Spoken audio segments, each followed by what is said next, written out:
¿Cómo les va? Sábado 8:30 me tengo que ir. Continuamos con el caso de los exploradores de cavernas. Eh, lectura imprescindible para cualquiera que aspire al título de abogado. Y o ya lo haya obtenido. El IO está mal usado, es o lo haya obtenido.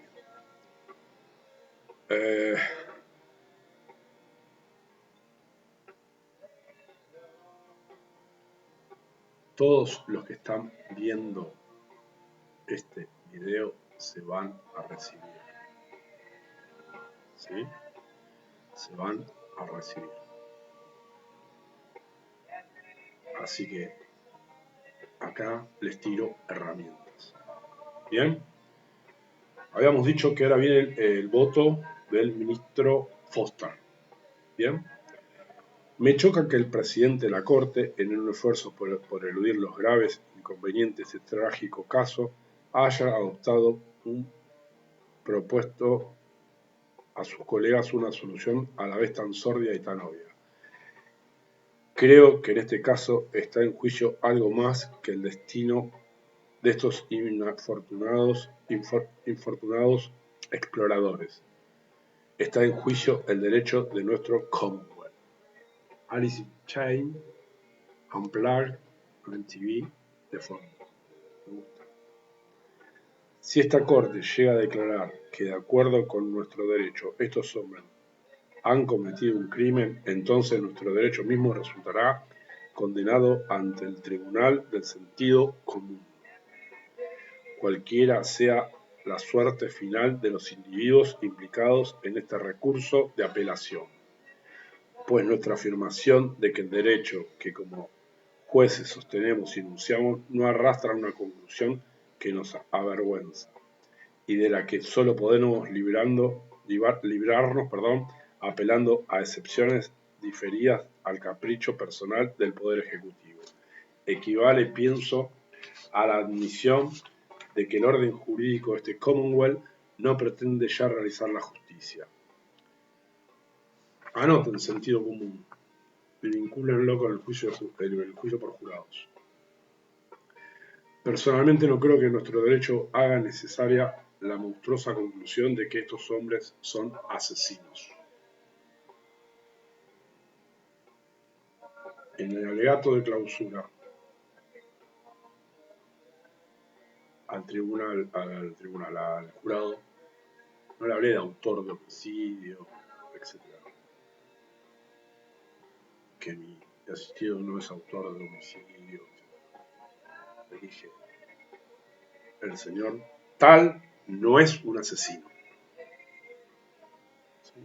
Aunque técnicamente esa palabra no sería apropiada,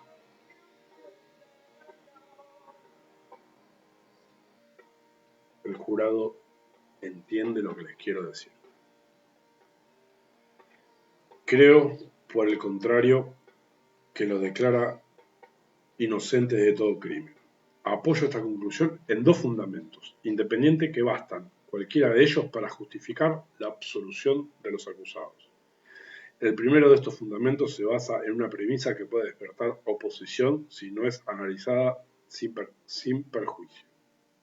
Sostengo que todo el derecho positivo de este Commonwealth, incluyendo todas sus leyes y todos sus precedentes, es inaplicable a este caso, y que el mismo se haya regido lo que los antiguos autores de Europa y América llamaban el derecho natural. Esta conclusión se basa en la proposición de que nuestro derecho positivo presume la posibilidad de la coexistencia de los hombres en sociedad. Al surgir una situación en la cual tal coexistencia de los hombres se hace imposible, entonces ha dejado de existir una condición implícita en todos nuestros precedentes y en todas nuestras leyes. Cuando esta condición desaparece, en mi opinión, desaparece con ella toda la fuerza de nuestro orden positivo. No estamos acostumbrados a aplicar la máxima cessante ratione legis, cessat ipsa lex, al conjunto de nuestro derecho positivo, mas creo que este es un caso en el cual la máxima debe aplicarse. La proposición de que todo derecho positivo está basado en la posibilidad de la coexistencia de los hombres suena extrañamente, no porque la verdad que contiene sea extraña, sino simplemente porque es una verdad tan obvia y omnipresente que rara vez tenemos ocasión de expresarla en palabras. Como el aire que respiramos está en nuestra circunstancia de manera tal que nos olvidamos que existe hasta que de repente nos vemos privados de ella. Cualesquiera sean los objetivos que persigan las distintas ramas de nuestro derecho, resulta claro a la reflexión que todas ellas están encaminadas hacia la finalidad de facilitar y mejorar la coexistencia de los hombres y regular una forma razonable y equitativa las relaciones de su vida en común.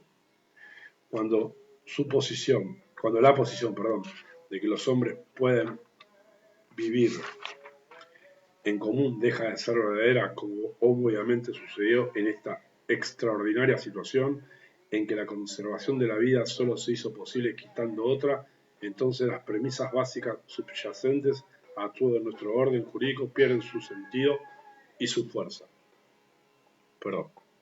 Si los trágicos acontecimientos de este caso hubieran sucedido una milla más allá de los límites territoriales de nuestro Commonwealth, nadie pretendería aplicarla en nuestra ley. Reconocemos que la jurisdicción tiene bases territoriales. Principio de territorialidad. ¿Sí? Ustedes en principio ya saben de qué hablamos. La razón de ser este principio no es nada obvia y rara veces se examina. Entiendo que este principio se apoya en la presunción de que solo es practicable aplicar un orden jurídico único a un grupo de hombres si ellos habitan dentro de los límites de un área dada de la superficie terrestre. La premisa de que los hombres deban coexistir en un grupo subyace, pues, al principio territorial, como al derecho todo. Ahora bien, sostengo que un caso puede ser sustraído de la fuerza de un orden jurídico no solo en sentido geográfico, sino también moral. Si atendemos a los propósitos del derecho y del gobierno y a las premisas subyacentes a nuestro derecho positivo, nos percatamos de que cuando aquellos hombres tomaron su funesta decisión, se hallaban tan remotos de nuestro orden jurídico como si hubieran estado 1000 millas más allá de nuestras fronteras. Hasta en un sentido físico, su prisión subterránea estaba separada de nuestros tribunales y Ujerías por una sólida cortina de roca que pudo despejarse solo tras un extraordinario gasto de tiempo y esfuerzo.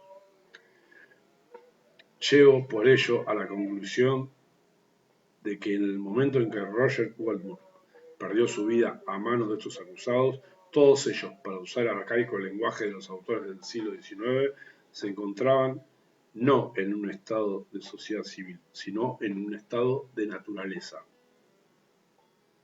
Hobbes, ¿sí?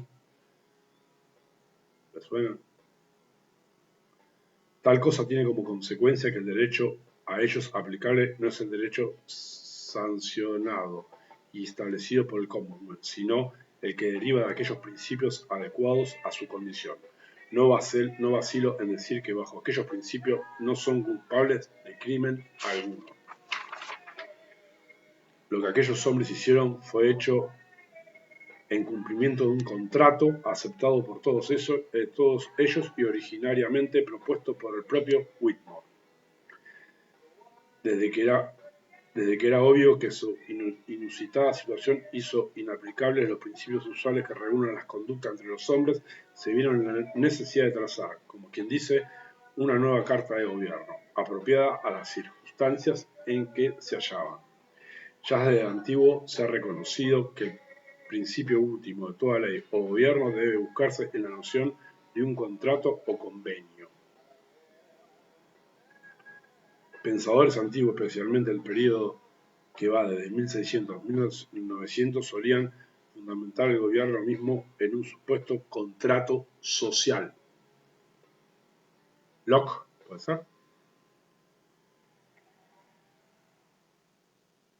Los escépticos hicieron hincapié en que la teoría contradecía los hechos históricos conocidos y que no existía evidencia científica para apoyar la noción de que gobierno alguno se hubiera jamás fundado de la manera supuesta por aquella teoría. Como siempre digo, yo nunca afirmé nada. Replicaron los moralistas que aunque tal hipótesis fuera una ficción desde el punto de vista histórico, la noción de contrato o convenio proveía la única justificación ética en que basar los poderes de gobiernos, poderes que incluyen el de privar de la vida. Los poderes del gobierno solo pueden justificarse moralmente sobre la presuposición de tratarse de poderes que hombres razonables convendrían y aceptarían en caso de confrontarse con alguna necesidad de tener que volver a constituir algún orden para hacer posible la vida en común. Afortunadamente, nuestro Commonwealth no tiene que embarcarse en estas perplejidades que torturaban a los antiguos. Conocemos en calidad de verdad histórica que nuestro gobierno se fundó sobre un contrato o acuerdo voluntario entre hombres. Las pruebas arqueológicas son concluyentes en el sentido en el que el periodo subsiguiente en la gran espiral, los sobrevivientes de aquella hecatombe se reunieron voluntariamente y trazaron una carta de gobierno.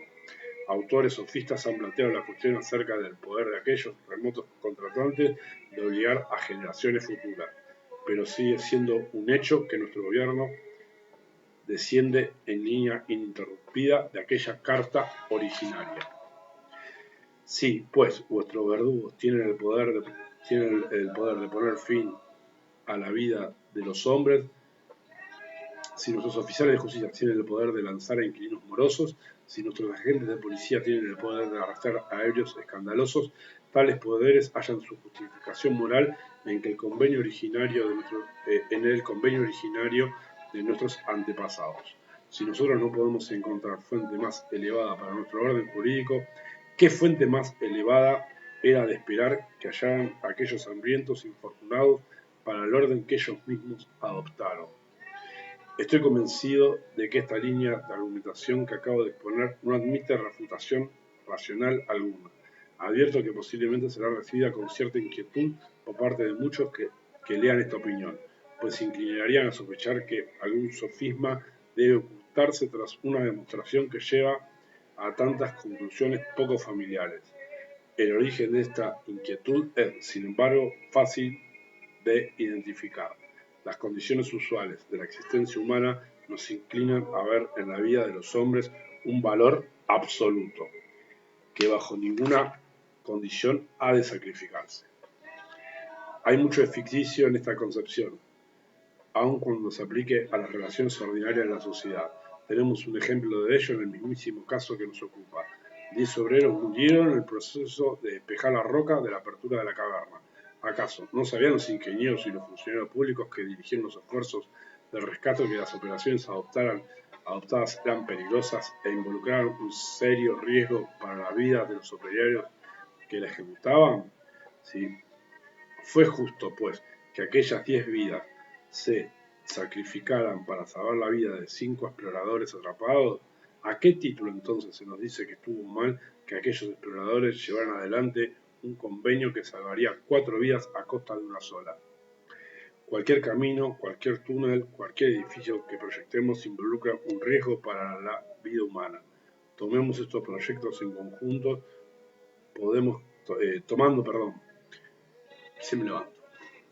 Tomando estos proyectos en conjunto, podemos calcular con alguna precisión cuántas vidas humanas costará la ejecución de ellos.